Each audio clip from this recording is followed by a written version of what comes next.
El juego de las sombras. Aún no había amanecido cuando entré a la cocina del monasterio. Había dormido mal, sueño intermitente y las ideas a millón. Y cuando la mente no descansa, el cuerpo paga las consecuencias por la desarmonía que invade y ocupa, corrompiendo al ser como un todo. El cansancio, al potencializar la irritación y el sufrimiento, siempre será un pésimo consejero. Esa era mi situación en aquel momento. Hace algunos días venía en creciente discordia con otro discípulo de la orden.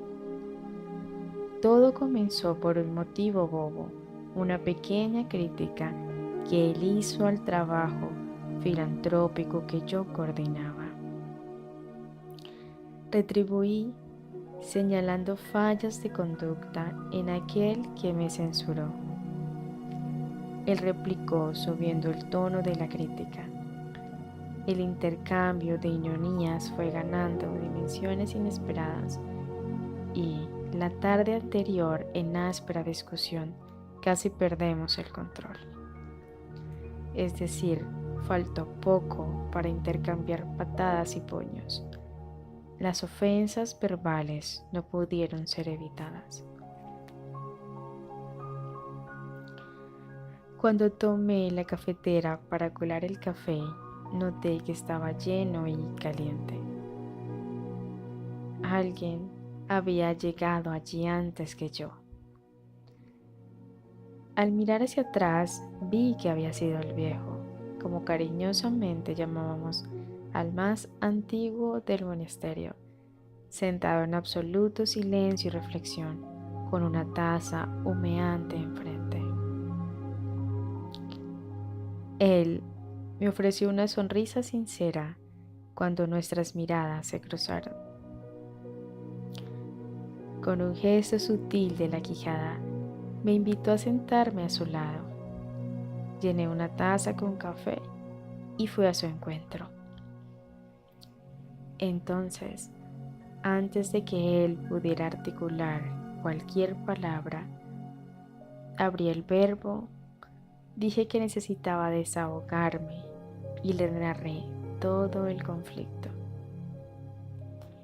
El monje me oyó con su enorme paciencia y cuando terminé dijo en voz baja y tranquila: ¿viniste en busca de consejos o de complicidad?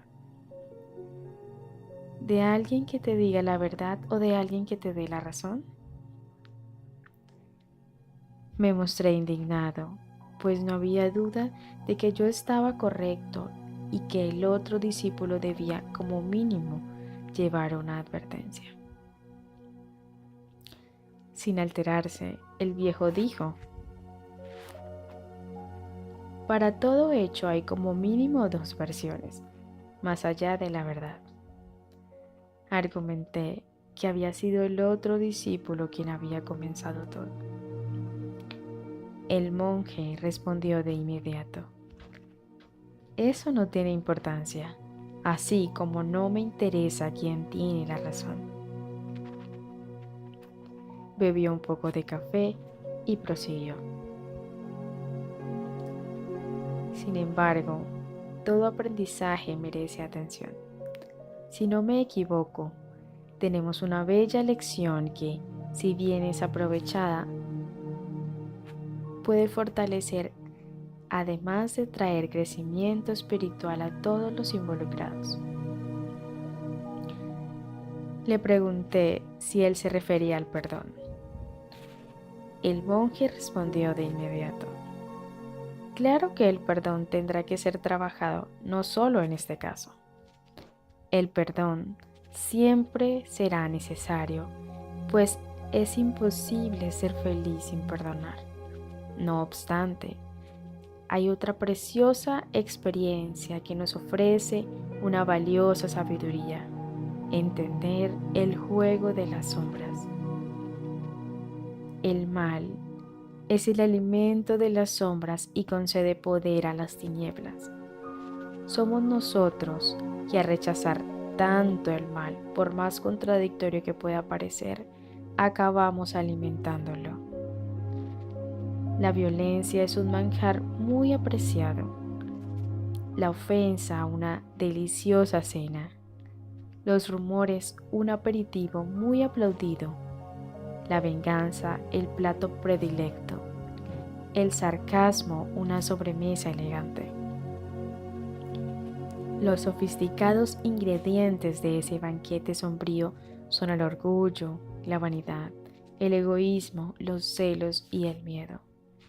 Todos ofrecidos por nosotros, todo condimentado por la ignorancia al no percibir que en ese festín el cocinero somos nosotros y lo peor nos costará muy caro. ¿El precio? El propio e inevitable sufrimiento. Cuando participamos del juego de las sombras, renunciamos a ser andariegos del camino, alejándonos de éste. Al permitir que se apague el fuego de la antorcha de los guerreros de luz, fomentamos la oscuridad. En la infancia del espíritu, nos dejamos conducir, dados los condicionamientos sociales, culturales y ancestrales, por la ley del talión, donde se cobra ojo por ojo, diente por diente. Claro que el diente y el ojo son figuras meramente simbólicas. La mayoría de las veces, al creer que tenemos el derecho, hacemos sufrir al otro por el hecho de habernos causado algún dolor, como primitiva filosofía bastante aplaudida por las sombras. Al final, esta es la motivación de su juego. Comúnmente y de manera inconsciente, clamamos por justicia cuando en verdad tan solo deseamos venganza. Las sombras se interesan solo en punir, en ver al otro sufrir, por el hecho de que supuestamente el otro también nos hizo sufrir. Absurda mentalidad al creer que al propagar nuestro sufrimiento, éste disminuirá. La luz trabaja en favor del aprendizaje. La justicia está ligada a la educación, a la evolución y sobre todo al amor. A su vez, la venganza se interesa tan solo en imponer sufrimiento al otro. Las sombras, hábiles consejeras del ego, nos hacen creer que necesitamos protegernos, preservar nuestra imagen, resguardar nuestros derechos, como si ofender, refutar, cercar y dominar fuese la manera más sabia de mantener la integridad y la rectitud. Así, nuestras lecciones acaban comprometidas. Los sentimientos más sutiles son sustituidos por los más densos, reflejándose en reacciones desmedidas. Lo peor es que sin percibirlo mantenemos vivo el mal a nuestro alrededor. Lo más extraño es que en esa matemática la cuenta nunca está en cero. Un diente quebrado no sustituye otro, y así tenemos dos dientes inservibles en progresión geométrica, en medio de una multitud de ojos perforados y egos ciegos. Señalé que ser un andariego significa no conspirar con el mal. Entonces, si veo algo errado, tengo que oponerme a la situación. El viejo levantó una ceja y habló con seriedad sin perder la dulzura de su voz. Con seguridad, Yokas. No obstante, la manera como lo hacemos marca la diferencia entre la luz y las tinieblas. Este es el juego del mal. Engañarnos para que demos paso a las sombras al creer que estamos al servicio del bien. Evidentemente hay casos graves en los que tenemos que intervenir con firmeza y determinación para estancar el mal. Sin embargo, puedo garantizar que tales situaciones ocurren pocas veces en la vida de cada uno de nosotros. La gran mayoría de las veces participamos del juego de las sombras movidos por situaciones sin importancia que podrían ser resueltas con una mirada compasiva al entender el nivel de conciencia del otro y su dificultad para relacionarse con las propias sombras. Al final, las palabras y actitudes de cada uno revelan el bagaje de su corazón. ¿Cómo esperar flores de quien solo tiene espinas? Hay que tener paciencia y compasión, pues no podemos exigir la perfección que nosotros mismos no tenemos para dar. En algunas ocasiones cabe una conversación revestida de amor y sinceridad en otros.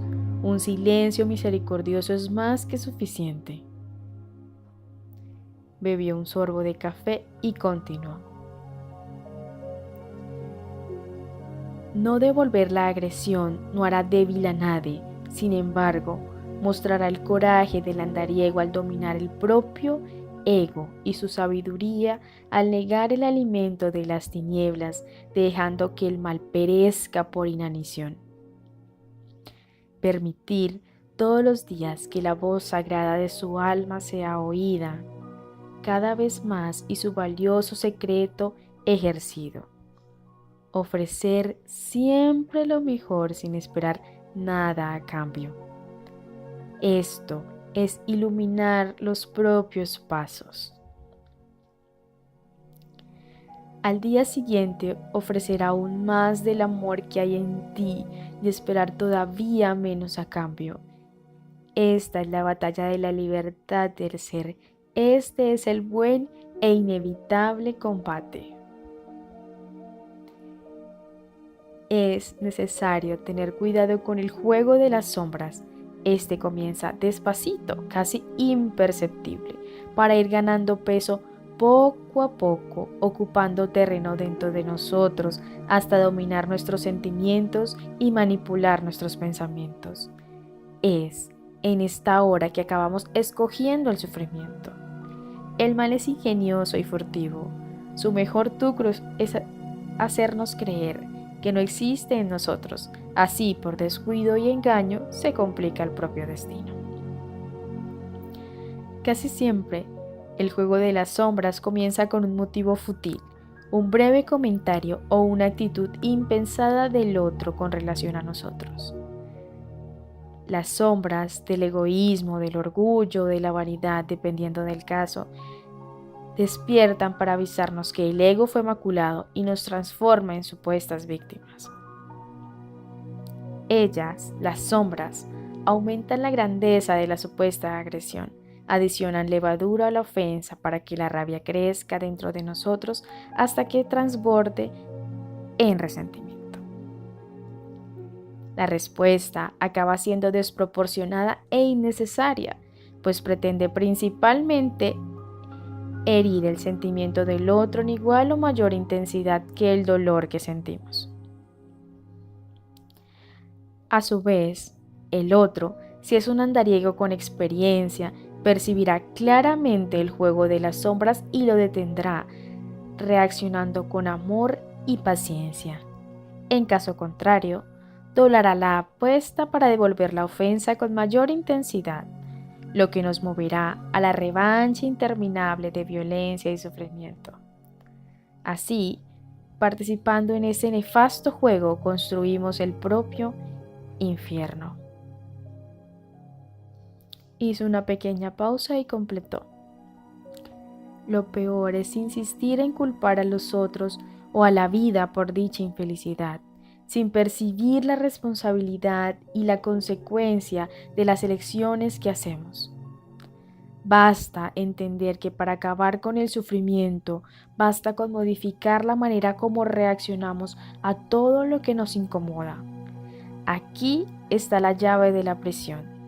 Hacer a cada día que el ego sea a imagen y semejanza del alma es el ejercicio indispensable para la integridad del ser, terminando definitivamente con la dualidad que nos separa y que nos roba el equilibrio necesario.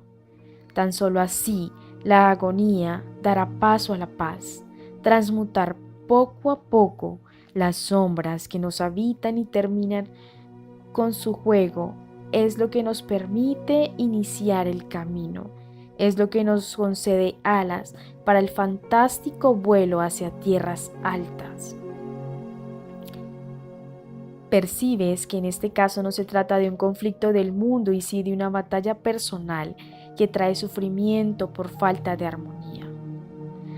Podemos enfrentar dificultades materiales con tranquilidad, enfermedades con serenidad, las guerras del planeta con sabia resignación al aceptar y entender la lección que nos cabe.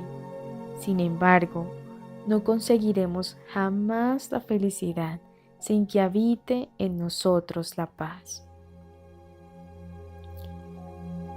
Me pidió que completara su taza con café. Cuando volvió y prosiguió. Tan solo a través del ego podemos ser ofendidos o humillados. Entre mayor el ego, seremos más susceptibles al sufrimiento. Ego poderoso, individuo frágil. Esta es la sencilla ecuación. Hizo una pequeña pausa y concluyó con una pregunta. ¿Entiendes la razón y la fuerza por la cual la humildad es el primer portal del camino? Agaché la mirada y le pregunté, ¿qué me aconsejaba hacer? El monje en esta ocasión fue sucinto. Nada, respondió. Intrigado, quise saber si él consideraba que yo debía dejar quieta la inflamada discordia. El viejo dijo, no dije eso. Me refería a que no te diré objetivamente que actúes de una manera u otra. Busca en el silencio y en la quietud alejarte por instantes de tu frágil ego que viste pesadas armaduras con la ilusión de protección y poder. Entonces podrás oír las palabras que tu alma susurra y usar las alas que ella guarda para ti, pues en esencia somos tan solo ella, el alma, con toda su libertad y ligereza. En aquel mismo día, inmediatamente después de la meditación, busqué al otro discípulo para conversar, no para exponerle mis razones, pues había entendido que ellas no tenían ninguna importancia, sino para ofrecerle mis disculpas por las ofensas que le proferí y por el dolor que le impuse. En cuanto al sufrimiento que él me causó, solo sucedió porque yo permití que la ofensa me afectara. La sabiduría es el perfecto escudo. El corazón guarda un antídoto infalible para el sufrimiento, el amor. ¿No lo resuelve? Toma una dosis adicional, es gratis. Este era el poder que me faltaba aprender a usar y todavía estaba tan distante de mí. En silencio admití que yo podría haber hecho diferente y mejor. Me prometí a mí mismo que lo intentaría la próxima vez y le agradecí al universo por concederme siempre una nueva oportunidad. Hoy, además de monjes, somos grandes y leales amigos. Gentilmente traducido por María del Pilar Linares.